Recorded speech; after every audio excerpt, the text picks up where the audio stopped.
हम अंतिम super soldiers हैं। ब्रह्मांड ने अब तक जितने भी देखे हैं उनमें सबसे बेहतरीन हमें कमांड से आदेश मिले थे। मैड्रिगल पे एक एलियन आतंकवादी हल्द्वान हुआ था। कोवेनेंट आक्रमणकारियों का निर्दयता से सफाया करने के बाद हमने पता लगाया कि उन्होंने अपना जहाज कहाँ खड़ा किया था। अजीब बात ये थी कि पहाड़ के नीचे एक गुफा छुपी नहीं थी। मैंने टीम को आदेश दिया कि वे अलग अलग होकर जांच करें। मेरे दस्ते के एक सदस्य ने संभावित घात की चिंता करते हुए मुझे एहतियात के तौर पर एक राइफल थमा दी। जब मेरे साथी और मैं गुफा में दाखिल हुए तो हमने देखा कि कोवेनेंट किसी तरह के खनिज की खुदाई कर रहे थे। हमने इससे पहले कभी ऐसी विशेषताओं वाला कुछ न देखा था। हमें ये एहसास नहीं था कि एक एलियन प्राणी हमें पीछे से देख रहा था। मैंने फैसला किया कि कोवेनेंट जिस त्रिकोणीय धातु के टुकड़े की रक्षा कर रहे थे उसे हटा दूं, लेकिन तभी कुछ अजीब हुआ। धातु की सतह से अचानक चिन्ह और लेख प्रक्षिप्त होने लगे। ऐसा लगा जैसे हमने पूरी गुफा के लिए कोई स्विच चालू कर दिया हो। नीली रोशनी से पूरी गुफा भर गई। जैसे ही मैंने धातु को निकालने की कोशिश की, मेरे दिमाग में एक दृश्य कौन गया, एक बच्चे की धुंधली छवि। पास ही भागते उस प्राणी ने हमारा ध्यान खींचा। हमने उसका पीछा करने की कोशिश की, लेकिन उस एलियन के पास अदृश्य होने की क्षमता थी। और भी बुरा ये था कि वो दीवारों के आर पार जा सकता था। क्वान जो बाहर पहरा दे रही थी, जब वो प्राणी उसके पास से गुजरा तो वो बेहोश हो गई। जब तक हम गुफा से बाहर निकले वो एलियन काफी दूर जा चुका था, अपने जहाज में उड़ता हुआ। जमीन पर पड़े क्वान को देखकर मेरे पास पीछा छोड़ने के अलावा कोई विकल्प नहीं था। मैंने मुख्यालय को गुफा में मिली चीजों की अपॉल की। ये मानवता का अंतरिक्ष कमांड सेंटर था, लीच। यहाँ की तकनीक अविश्वसनीय रूप से उन्नत थी।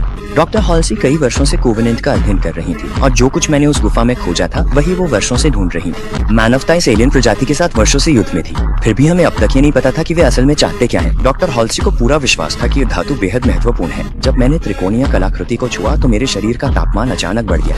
मेरी पीनियल ग्रंथि अत्यधिक सक्रिय हो गई और ऊर्जा की तरंगों ने मेरे संयोजी ऊतकों को उत्तेजित किया, लेकिन कमांड के उच्च अधिकारी मुझ पर स्पष्ट रूप से भरोसा नहीं कर रहे थे। इसके अलावा मैड्रिगल पर कोवेनेंट के हमले के दौरान मेरी टीम केवल कॉन को ही बचा पाई।